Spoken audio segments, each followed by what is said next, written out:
to Get Your Bell Rung Pro Wrestling Podcast. My name is KG. I am your host, and with me, as always, my compadre, my Robin, my I don't know any other partners in crime. Mark, what's going on, man? Peaches and herbs, man.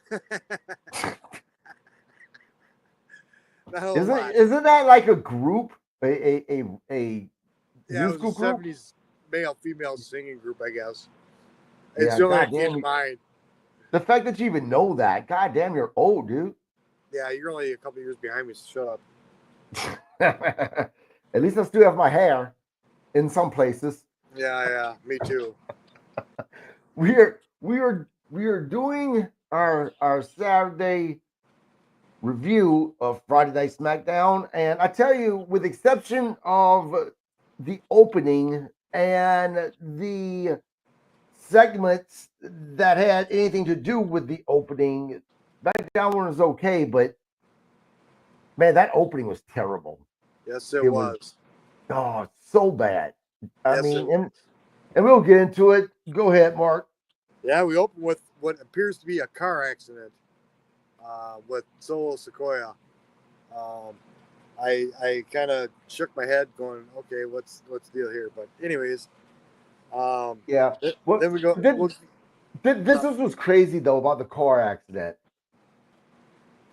Apparently, there was some type of fuckery going on with the car accident. So all the cops were there, and there was supposed to be all this confusion.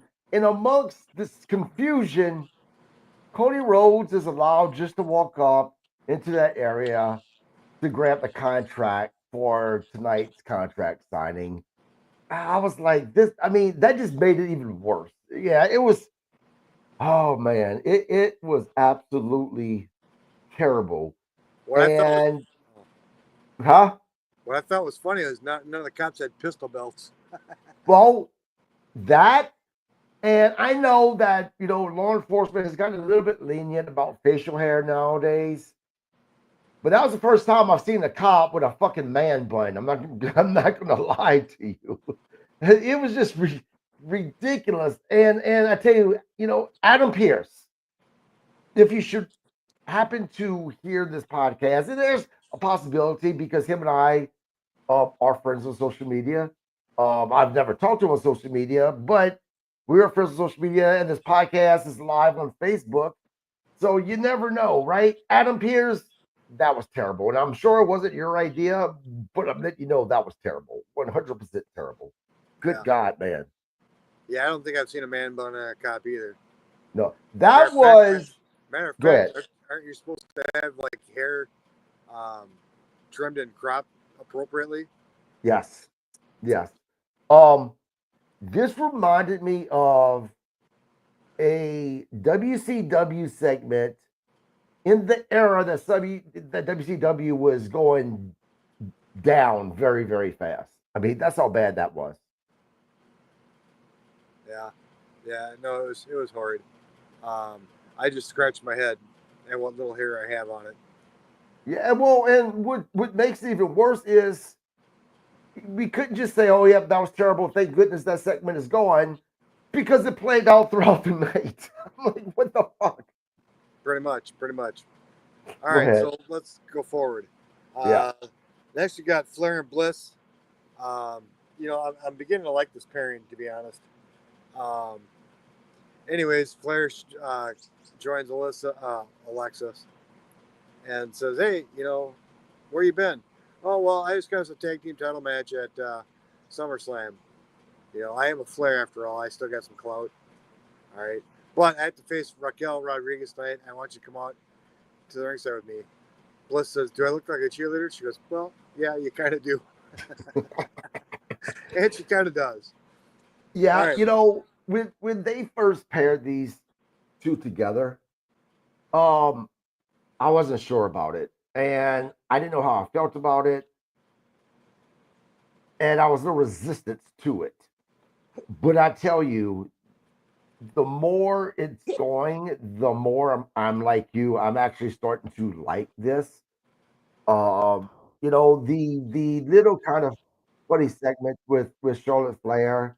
At first, I was like, I don't like it, but I don't know what about. I don't know what it is about this, but it's starting to grow on me. And I'm like you. Last night, I kind of chuckled at that segment.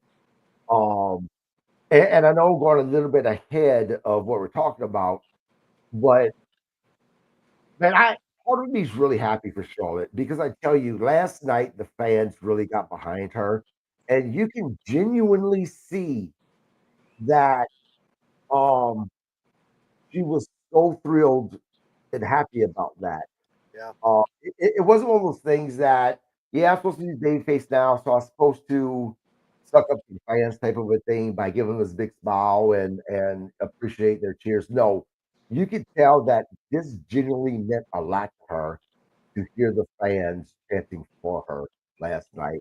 So I'm happy for Charlotte. I really am because she had a rough, you know, few months here with those fans. It's funny because next is the match with Rodriguez. They come out, and of course, Bliss has got black pom poms, which I thought was just apropos. Um, but they get in the ring, and Bliss is like right next to her. And Charlotte looked like she was breaking character almost because she was smiling, trying not to laugh. And then she gives her a shove, like, get out of here, leave me alone. But Flair almost broke character because she was smiling.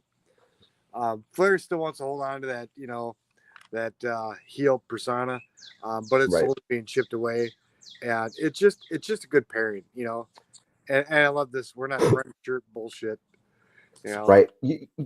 This also says a lot, though, about Alexa Bliss and how much the fans love her because you have to give Alexa her props. If it wasn't for Alexa Bliss, I don't think the fans would have gotten behind Charlotte Flair.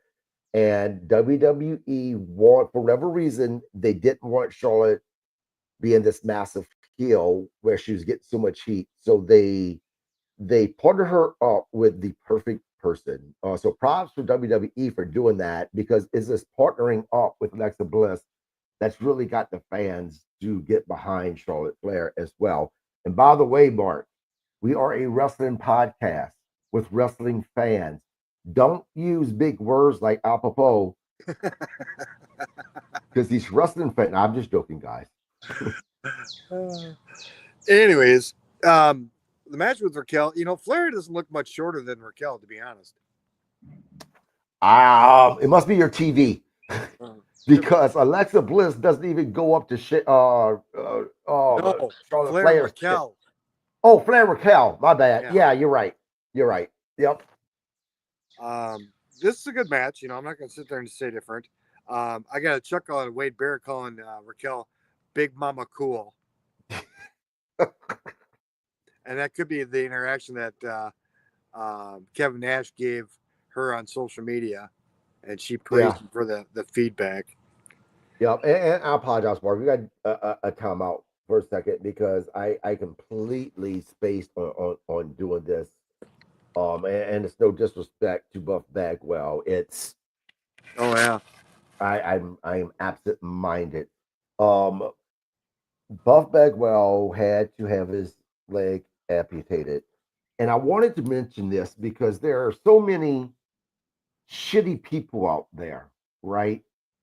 Who are spreading misinformation about Buff Bagwell.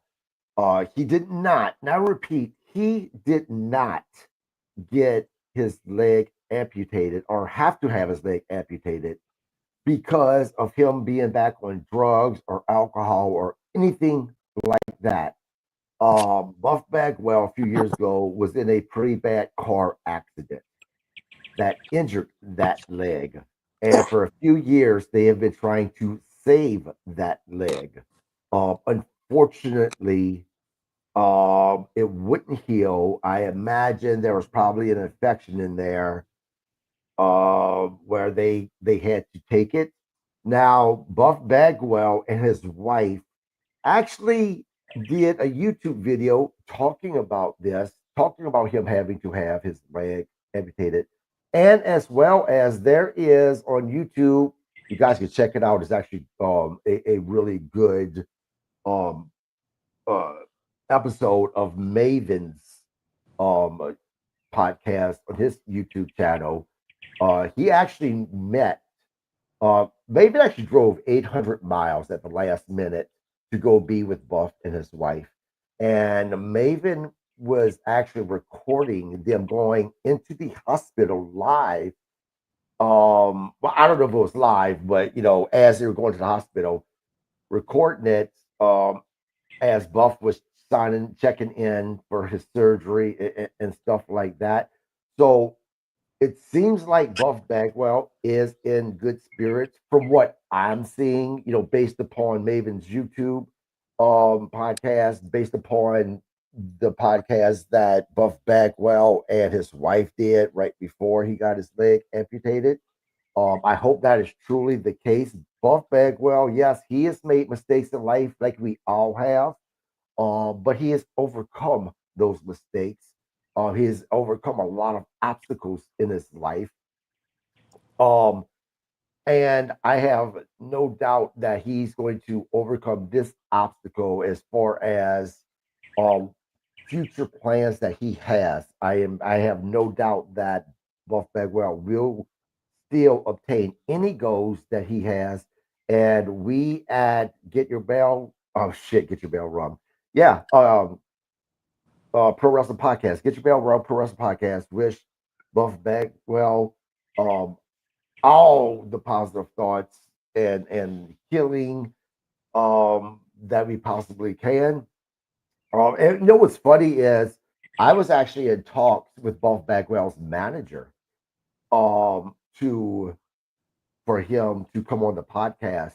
And Buff and I had actually spoke over email right before this all happened. I didn't announce it yet because we was coming up with the dates for him to come on, and everything that I needed to do for him to come on. Hopefully, once time has passed and he's healed, and I feel like it's appropriate time for me to get in contact with him again, that Buff will be on this podcast. Um, but again, and I cannot emphasize this enough. Stop spreading the misinformation. Buff Bagwell did not have to have a leg amputated because of him doing drugs or any shit like that. He was in a bad car accident that injured the leg a few years ago. Again, it didn't heal. This is why he had to have his leg amputated. So again, we wish him all of the positive thoughts in the world that we possibly can. So Absolutely, absolutely. You can see what you want about Buff, but he was a talent and a good talent at that. yeah, I look. Buff Bagwell was part of the era that changed professional wrestling, that really put professional wrestling back on the map, that made professional wrestling popular again. Yeah, people could say NWO all they want, and I'm not going to take that away from NWO because that was the case. But make no mistake about it, people like Buff Bagwell, DDP, Sting, they were all part of that as well. Yep, So, absolutely Buff Bagwell is absolutely a legend within itself. right. For a guy that was a mid carder, he sure carried himself very well. You into a main event status position, pretty much. Yeah, I mean, this guy has just had bad luck, man. When there was when he was with WCW, I can't remember.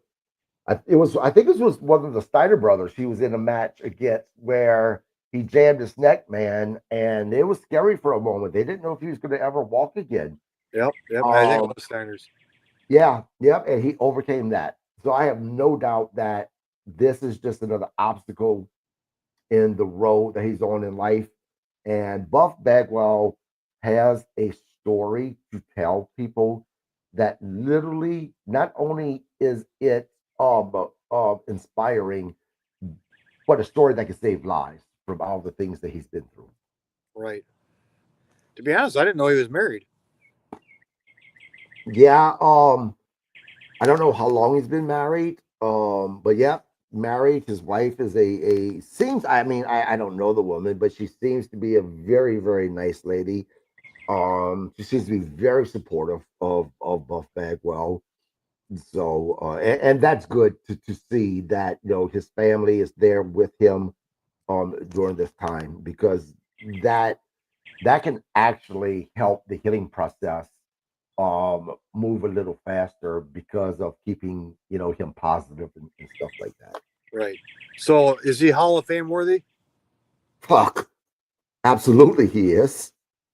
Absolutely. Look, I know that when WCW went, shut down, Vince McMahon bought the WCW.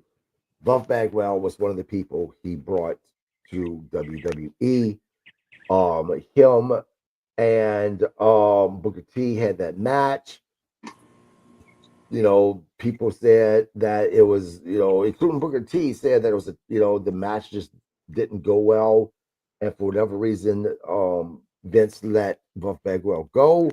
I personally think, and this is just my opinion, it was a lot. There was there was more than the reason of you had a bad match, type of a thing. Don't know what it could be, but even so, even though he was let go of WWE, he still deserves to be in the Hall of Fame, in my opinion, because again, he was part of that era that put professional wrestling back on the map. Because before the whole NWO thing happened, right?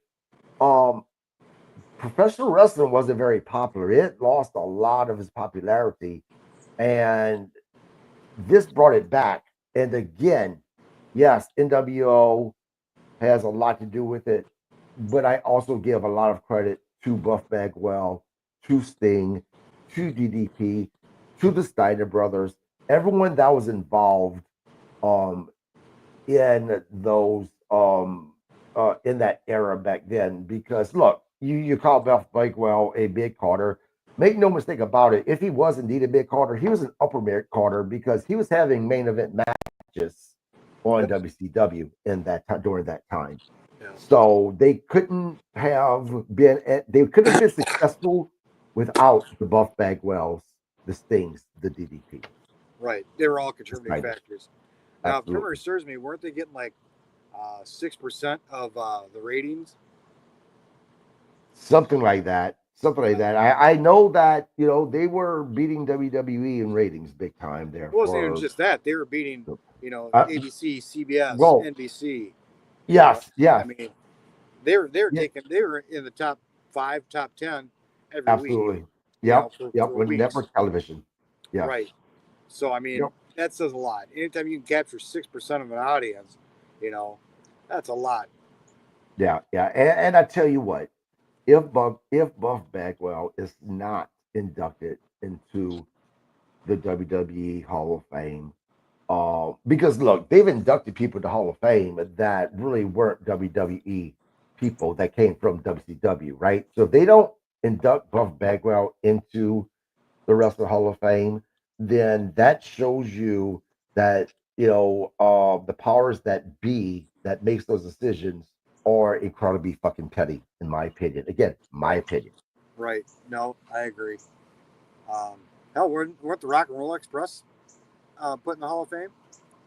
They had. I don't think they had one single match in WWE, did they? No, they did. They did. They Oh, did. that's There right. was that That's the right. whole NWA um uh, storyline that they were doing at one point. It was short lived.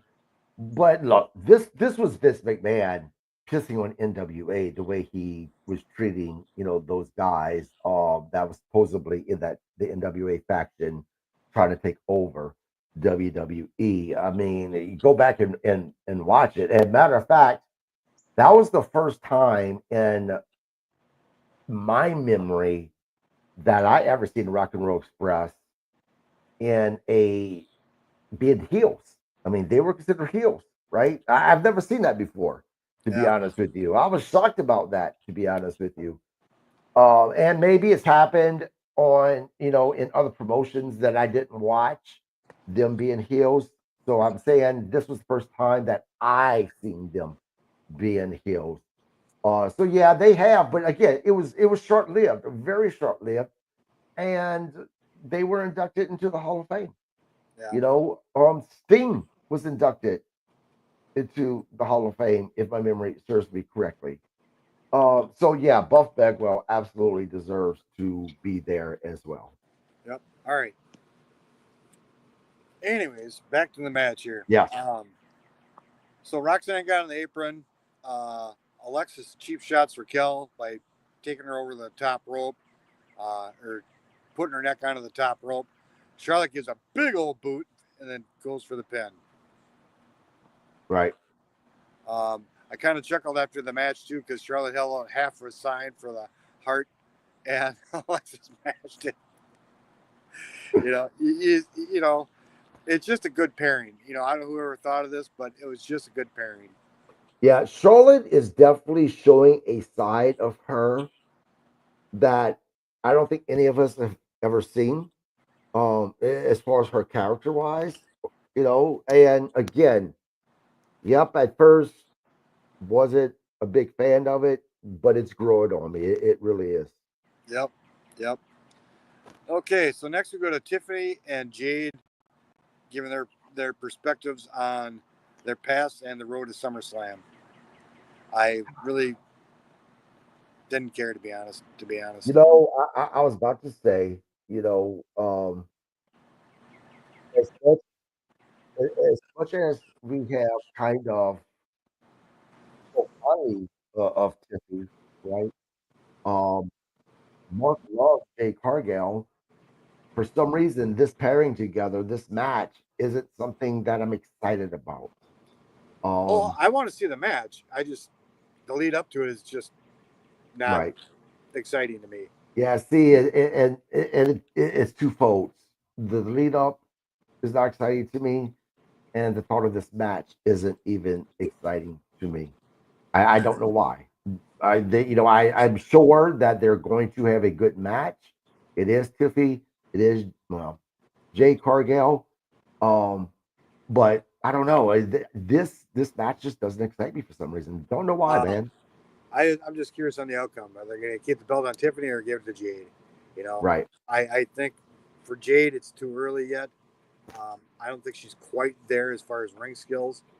Um, I mean, if you want to portray her as a Goldberg, that's fine, but she just doesn't have the same aura that he does.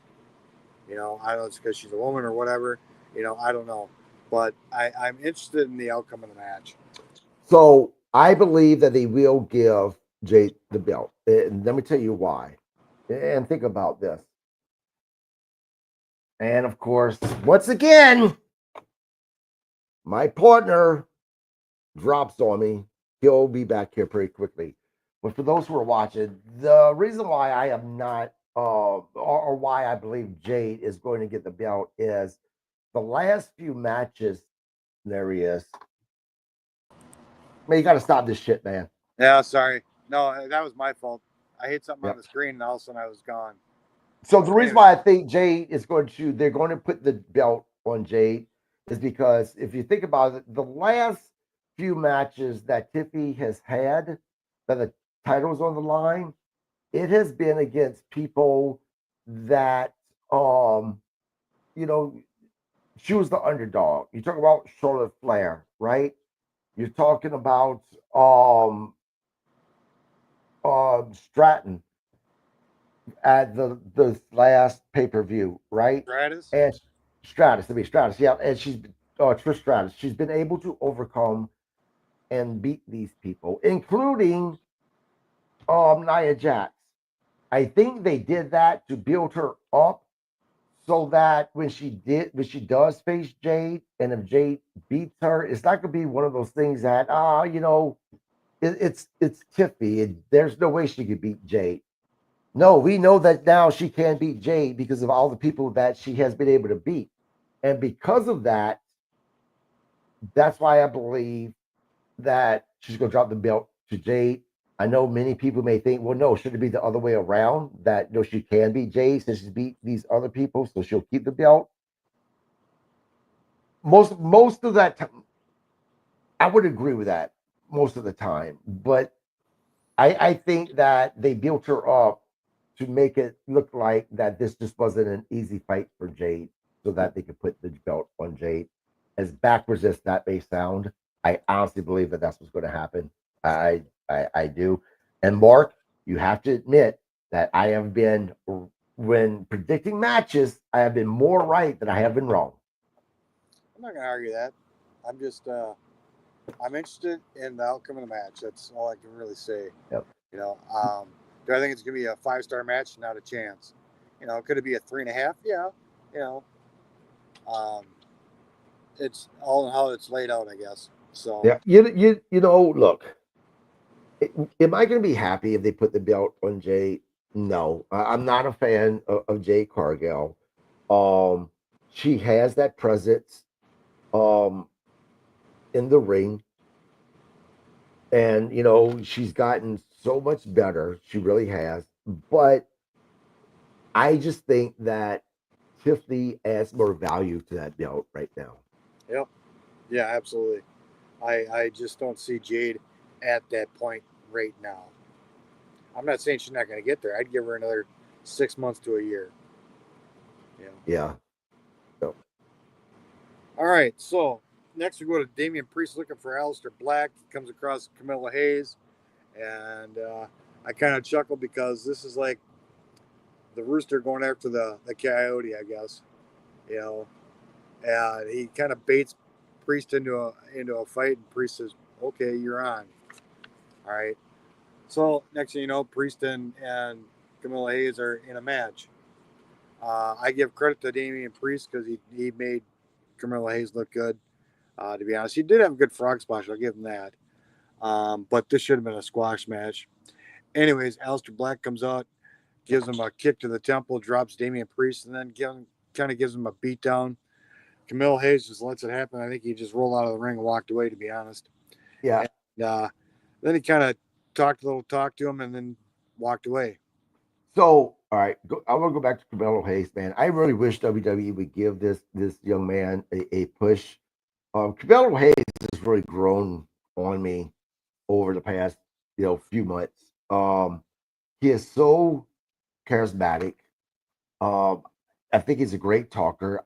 You say that Davey Priest made Carmelo Hayes look good. I disagree. I think Carmelo Hayes made Damian Priest look better. Carmelo Hayes, I think, is phenomenal in the ring. I really do. Now, as far as Aleister Black, man, I'm going to say this. So normally in professional wrestling, when they're doing a replay, um, it's a it's a normal looking replay, whereas a slow motion up until the spot where they're supposed to make the contact with each other. Then it gets sped up a little bit just because of pro wrestling being it's pro wrestling. You notice last night they didn't do that. When they did that replay of that kick Aleister Black hit on Damien's temple, it remained that slow motion replay. And the reason being is holy fuck, that kick looked that was a beautiful kick. I mean, it looked like he legitimately made contact with Damian Priest's temple. It really does. That was a phenomenal kick last night that Aleister Black did. Aleister Black is so good, in my opinion. Absolutely. Um, I'm afraid that we're starting to see a repeat of the last time Aleister Black was with WWE, where it looks like he may get a push, and then of course he gets in the ring and he just starts to lose match after match after match. I hope I'm wrong because I want to see Aleister Black with a title on him. I want to see a feud between him and Bo Dallas. I want to see a feud between him and Karrion Cross. Oh God, that'd be And awesome. yeah, and I want this feud to actually mean something, right? I don't want it just to be a filler match. I want this feud to actually mean something. I want it to be a legitimate feud where we have promos being cut for a few weeks, where they end up at some type of PLE. I really, really do, because like I said, I love Aleister Black. Yeah. Now they always talk about Aleister Black's background in martial arts, but not mistaken, isn't Damian Priest a black belt too? He is. That's what I thought. He You know, is. and they don't highlight that enough either. Yeah, I don't think Damian Priest relies on that as much as Aleister Black, but nonetheless, he still is a black belt. Yep. Yeah. Well, yeah. I mean, it's not like Aleister's a small guy, but you Right. know, Damian's got him beat by what 3 to 4 inches at least. Yep. Yeah, Yep. Yep. and at least by 50 pounds, I think. Right. And the thing about this, Aleister Black and Damian Priest, do I think they'll have a good match together? I do. Do I think this feud will be terrible? I don't. Am I excited though about a feud between the two? I'm not. No, no, it just doesn't seem like the right pairing. Karrion Right. Cross is the right pairing. Of course, I think Right. Karrion Cross is the right pairing with damn near anybody. Yeah. Yep. I think he's about as malleable as Randy Savage. You can put him with anybody, and he make anybody look good. Yeah, I think part of the reason why I'm not excited about this feud is um I they need I prefer Damian Priest as a heel. I could get behind Damian Priest as a heel. I prefer Aleister Black as that guy that walks the line between being a babyface and a heel, right? The anti-hero, if you will. Right now, it definitely looks like Aleister Black is that full-blown heel now. So I wish roles were reversed between the two. I just, like I said, Damian Priest. I don't want to use the word boring, but he's not. I don't get as excited to see Damian Priest when he's a babyface. It looks so natural. He doesn't come across as the unstoppable force he did 2 years ago. Right. You know, Right. so he looks like Yeah. somebody Zach Gowen could beat.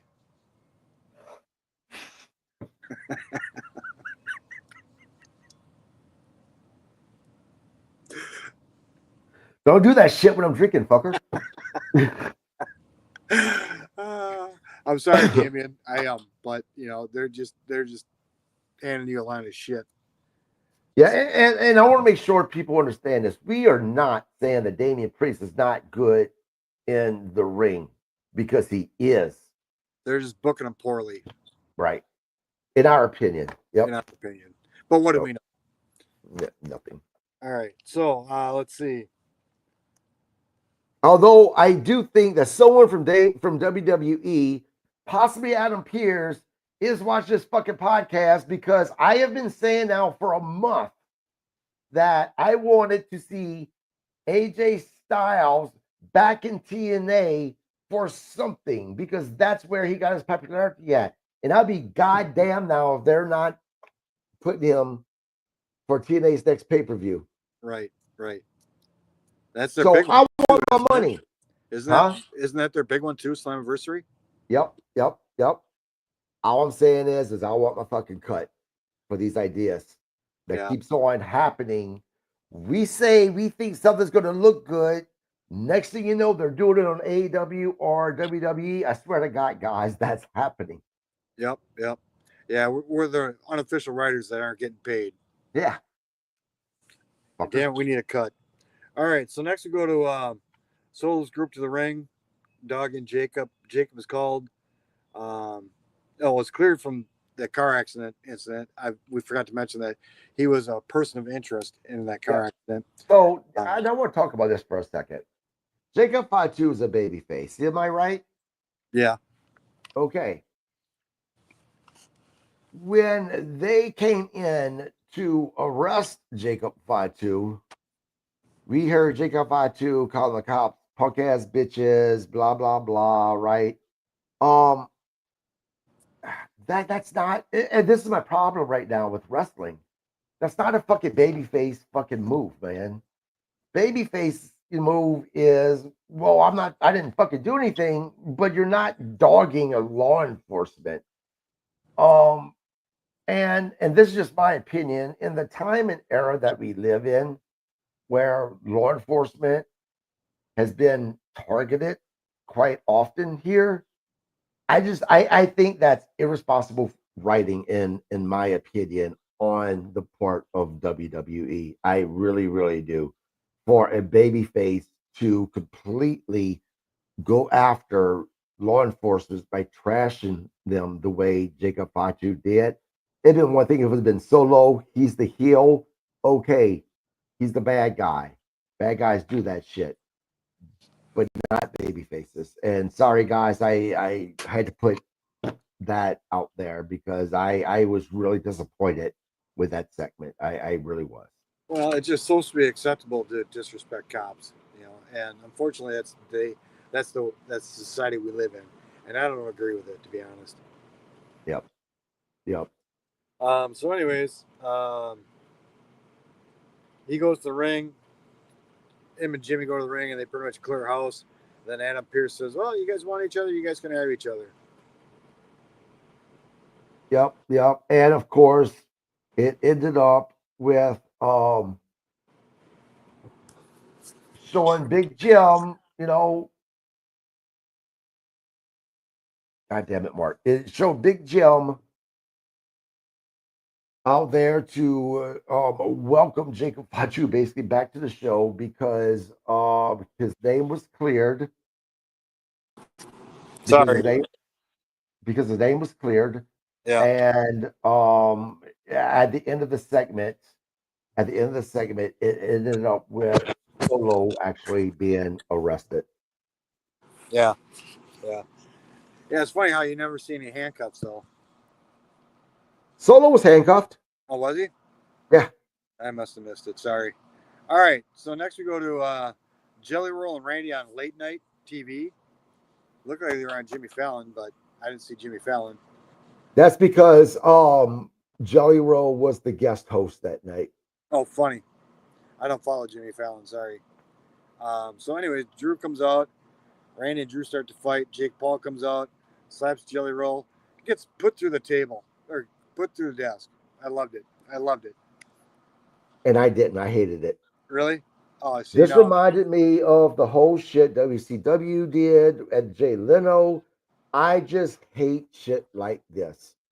Um, when any wrestling promotion does crap like this, I'm just not a fan of it. I really I'm not. I think it's overly cheesy. Um, and even though I'm supposed to suspend my disbelief, that's too much for me to be able to suspend my disbelief of this type of stuff happening and not having law enforcement involved at that point. So let me get this straight. Law enforcement is going to be all over a car accident, right? All over it. Where it's such a big deal. But when wrestlers are outside of their world on a late night talk show with normal people, this type of shit can happen and then there's no repercussions from law enforcement. Man, I'm telling you, it's the little details that is missed that makes me not like shit like this. Just my opinion. All right, fair enough. All right, so next we go to Stephanie Vaquer versus Alba Fire. Good match. I always enjoy Stephanie. I always do. She'll be a world champion within a year, easily. Matter of fact, I can see her taking off of Naomi, to be honest. Yeah, this was a quick match, man. Yeah, it was. Yeah, it was. And of course, they tried to attack her after the match, and that didn't happen. And you know, Right. she just comes across as a legitimate badass. You know, to me she's kind of like Aleister Black, but female form And shorter. and shorter, and a hell of a lot cuter, to be honest. Um, Next, we go to an interview with the Street Profits. You know, they're not quite as entertaining as the New Day losing their title, but you know, it is what it is. I see they got BFAB with them again. Wasn't she with them like a year ago or something, or 2 years ago? I think it was just to that. I think it was like 6 months ago. Oh, all right. I thought she was hanging out with somebody else. Who was she hanging out She with? was, but I think the reason why they put BFAB with the Street Profits is I really do see a um a tag team a feud between DIY Street Profits with Johnny Gargano's wife being involved. BFAB is going to be involved, and we're going to see that three-way tag, that 6-man tag team match with it being BFAB and Gargano's wife. Yeah, which is sad because Gargano's wife's a hell of a talent, but PFAB is twice her size. Yeah, she is. But even so, uh, Johnny Gargano's wife will still put on a hell of a match with her, just because that's how good she is. Right. All right, so next we go to a four-way tag team with DIY, Andrade and Ray Phoenix, Fraxum, and Motor City Machine Guns. Anytime Andrade's in a match, I'm excited. Andrade's This one of the guys that is just that damn good, that just man, doesn't get the credit that he deserves. yep. This I'm, was one. I'm glad they paired him with Ray Phoenix. I think it's a good Yep. pairing, to be honest. I think it'll highlight both of them. But definitely, Andrade's unpolished gem that needs to be polished. Absolutely. Look, this is one hell of a match. This was for myself the match of the night. Yeah, it was easily fast paced, man. So much action, and this was the only match that at the ending, because of the result, because of the two that won, I legitimately popped when I watched this. But I didn't watch this live last night. I didn't watch it till about 11 o'clock when I turned on Smackdown when my wife went to bed. We've been hanging out all night. And when Andrade got the pin, I literally said, yes. And my wife was asleep on the couch. And I'm like, shit, did I wake up my wife? Because I was so happy that it was Andrade and Ray Phoenix that got this win. Unfortunately, I don't see them put the tag team titles on them, but I really hope that I'm wrong, that they do put the titles on them and they beat the Wyatt Six at SummerSlam, isn't it? I think so. Yeah. I don't see him giving the titles to him either. I see the Wyatts carrying it for a little bit. Yeah. Which I don't mind that, but because I think there can be some interesting storylines in this. Mm-hmm. But I want to see Andrade get his flowers. I really do. Look, I agree with you that I don't hate the tag team titles being on the Wyatt Six, but at the same time, I just think that Andrade and Phoenix could really elevate those titles more so than a lot of teams that we've seen in the past year or so who's had those titles. I really do, because this pairing between these two, my God, man, whoever put these, whoever idea this was to put these two together, incredible. Again, I applaud you because these two guys look great together. And I absolutely loved Phoenix's gear last night. He matched his partner. He was in all white. We know Andrade's always in white for the most part. Yeah, they look great. Yeah. I was saddened to see Las Garza kind of bumped out of that whole quad or 4-man tag. Yep. But they got belts from the association with the Hispanic. AAA. Yeah, AAA. So I'm happy for him on that. Right. Let's see. Next we go to the Cody and John contract signing. Cody comes out, his typical rah rah rah. I've overcome this. Time out. Let's stop right there for a second. Okay. When he came out last night, even before he came out last night, when they were announcing Cody Rhodes to come out, there was this wave of boos. Go back and watch it. All right. Cody Rhodes got booed last night, big time. Cena was the one that got that massive pop. Now, when the crowd turned on Cena and started cheering for Cody, was when John Cena came and said, you know, basically not my fault. The mental exhaustion. I'm not physically or mentally capable of doing this match at SummerSlam because I am in the middle of the making of this massive movie, which he really is, that's going to be on Netflix, right? And I'll be honest with you, Mark. For a moment there, for a moment, I believed him. I really did. I really believe that this could possibly be a way that WWE is making that announcement that unfortunately Cena won't be able to be a SummerSlam because he's making a movie. Now I didn't think it would really be because of the whole mental exhaustion thing. I think it was going to be the normal reasons because he had to sign a contract, and this contract with the people who's making this movie, he's not able to get injured, stuff like that, right? Yep.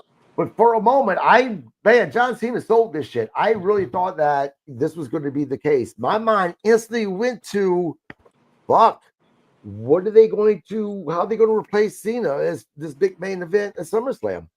Yeah.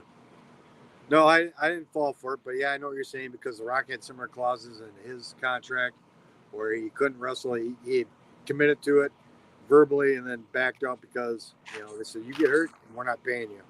Right. So you're making $1 million for a wrestling match, or you're making 20 million or 30 million for a movie. What are you gonna do? I'm doing the movie. Sorry. Right. So, anyways, John pretty much says thank you, but I'm out of here and starts leaving. Cody goes to attack him. Cody gets the best of John, puts him in the ring, puts him on the table, puts him through the table, and then grabs the pin, grabs the contract, and holds John's hand and signs it, which we've seen something similar before. Right. But I still got a good chuckle out of it. Yeah, I did too. But I got to tell you, Cody Rhodes needs to stay off the ropes because that splash last night that he did on John Cena through the table was ridiculous looking. It's like, yeah, have you ever grabbed a dog and picked it up for whatever reason, regardless if you lift them and put them into your truck or whatever, but you lift the dog up and that dog just kind of freezes when you pick him up? When Cody Rhodes jumped off that top rope, it literally looked like that's what happened. His body just froze because that is such an unnatural thing for him to do. Don't do that no more, Cody. No, come on I now. I, Come on I now. laughed my ass off. You kind of got to give him a little bit of slack because he's in loafers, he's in slacks. It can't be the easiest thing to get up there to begin with, whether you're in wrestling gear or not, But when you're in loafers and slacks, that's got to be a little bit harder. Right. Well, look, I'm not dogging him. I'm just saying that you can It's not his tell that natural. that It's not is his not his natural natural. habitat. Right. Absolutely. I literally laughed my ass off at seeing that splash. I really did. It tickled me. Great segment though. Great Yeah. segment. Oh, I enjoyed it. Um, anytime you can get me to question if this is real or not, um, if it's a shoot or kayfabe, I like it. Yeah. Overall, I'll give SmackDown a B minus. I would have given them a flat B if it wasn't for that ridiculous, you know, car crash story. Yeah, I'll go with the same B minus. I was gonna go with B, but once you refresh my memory on the whole car accident thing, yeah, I gotta go B minus. But overall, I enjoyed it. For the most part, that opening segment and then carrying it on really kind of took the wind out of the sails out of it. But the Right. matches themselves were good. It flowed well. I'm happy it's at 2 hours again because it feels like 2 hours. That 3 hours felt like 5 hours. I swear to God. Yeah. Yep. I completely agree with you. Um that wraps up the review of SmackDown. Guys, please subscribe to the podcast.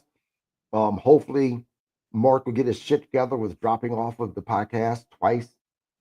I'll be back together Tuesday with Bob Cook, Kurt, Mark, myself, Gerald, to do the review of Monday Night Raw. Uh, Guys, I have some great interviews coming up. I mean, on the 28th, I have Rudy Gonzalez on. On the 31st, I have Kim Laurinaitis on, who is the widow of, God damn it, I think Animal. My mind went blank right now. I should have been double checked that. I think it's Hawk actually. Uh, the, the, the, um, Way to God be damn. prepared. Yeah, I know, man. My mind actually went fucking great. My mind went. Yeah, I was right. It was Animal. Oh, it is Emma, Yes, yes, I was completely correct with that. So fucking suck it, Mark. Um, yeah, she is going to be on the podcast as, like I said, on the 30th. I'm super excited to talk to her about her life and as well as being married to a Road Warrior Animal. That's going to be an incredible interview. huh? Go ahead. A couple things real quick. One, you spent time with your wife. You actually spent time with your wife. You make time for your wife. Bravo. Because I know you're a busy guy. Thank you. Is your wife going to SummerSlam with you? Yes. Okay. Real quick though, I'm friends with Justin Race, Harley Race's son, Hmm.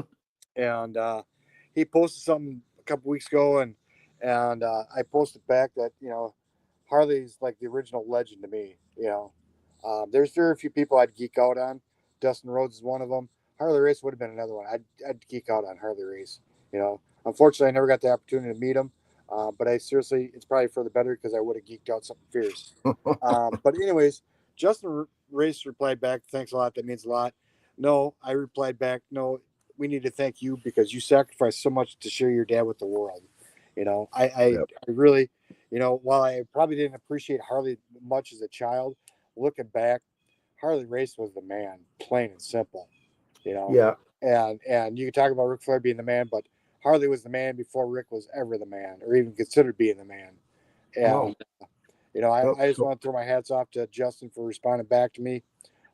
But no, buddy, you sacrificed so much for your dad, or for your dad to share his ability and skills and talents with the rest of us. You know, our thanks goes out to you, bud. Yeah. I tell you what. Harley Race was the truly the last man's man in Oh, professional wrestling. Harley represented the last of the true badasses in professional wrestling. Um, Harley Race was much more than a professional wrestler. Matter of fact, I actually just said this not long ago. Harley Race was professional wrestling, yes, right? He represented what professional wrestling should be. He respected the sport. Um, by keeping it kayfabe, he was his character of him being a badass was truly what Harley Race was. Harley Race was a badass in real life. Harley Race wasn't a guy that you want to pick a fight with in a bar, right?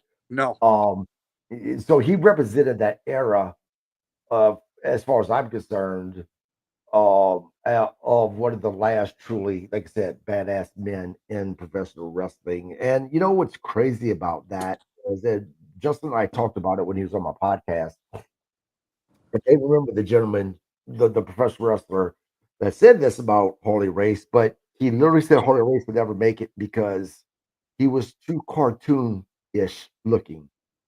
yeah, And let that resonate. Someone say that about Harley Race. We had Harley, and although this was the Harley Race first guide to professional wrestling, but I tell you what, there's nothing cartoonish about Harley Race. Again, Harley Race was a man's man, and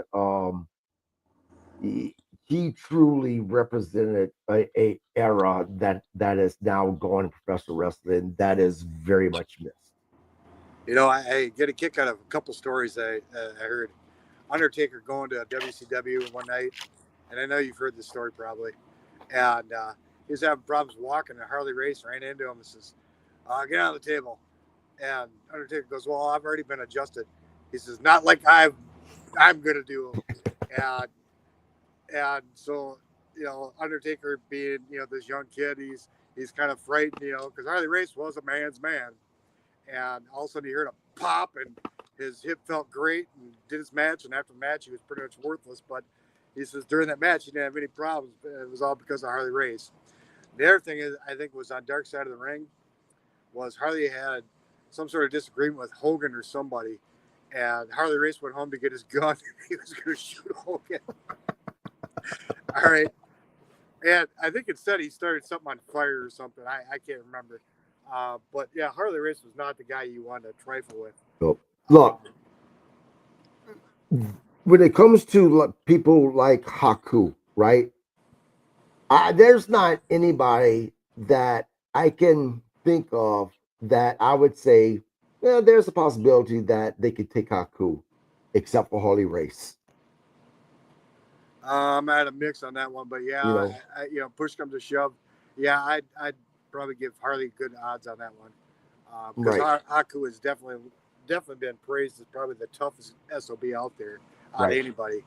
My point is this: that's how much of a man's man and a badass Harley Race was.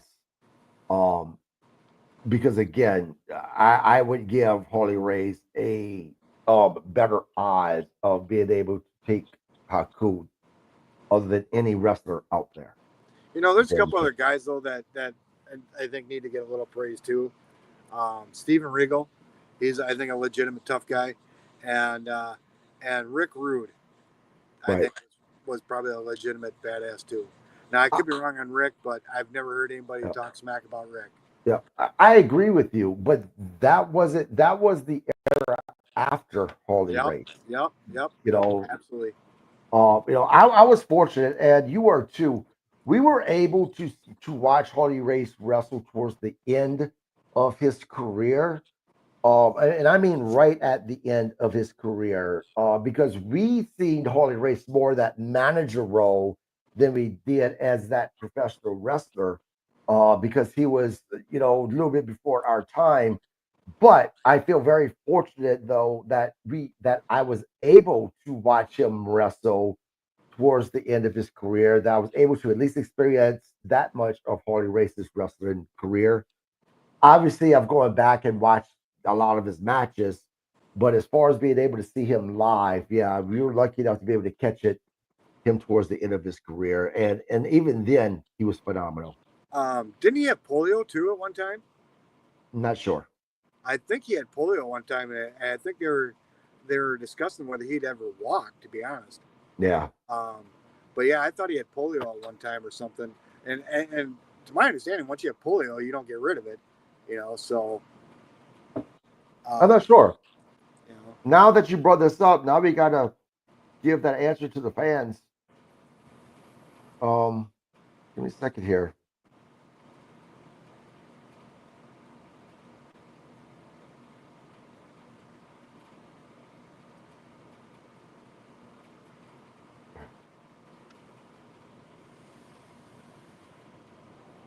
and you gotta give props to Yes, Ric Flair.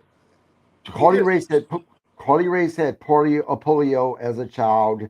He overcame the disease, and then, of course, went on to have a legendary professional wrestling career spanning several decades. Yep. And you also gotta give props to Ric Flair too. Didn't he have not one but two airplane accidents? Yeah, one. I thought he had two. Yeah, one. Look.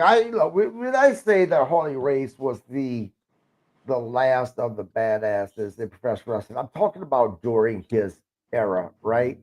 And honestly, even to a degree, but amongst today's professional wrestlers, Harley Race was, look that legit last of the badasses. But more specifically, during his era, he was, represented the last of the badasses in professional wrestling. Well, yeah, I Huh? mean, he caught the tail end of Luthez and Right. who was it, Gotch and who was that guy? Stan? Oh, Hanson. No, not Hanson. No, he's Canadian, I think. He trained Triple H in China. Oh, yeah, I can't remember what you're talking about, but we Yeah, don't fucking talk about goddamn Canadians on here. Look, it's bad that's enough not that true. it's That's bad not true. enough I had Sean Vincent on the podcast earlier a couple of days ago. Goddamn Canadians. I'm just joking. I was gonna say we bring up Lance Storm quite often. Yeah, we do. Um, by the way, fans, Les Fletcher has agreed to come on the podcast.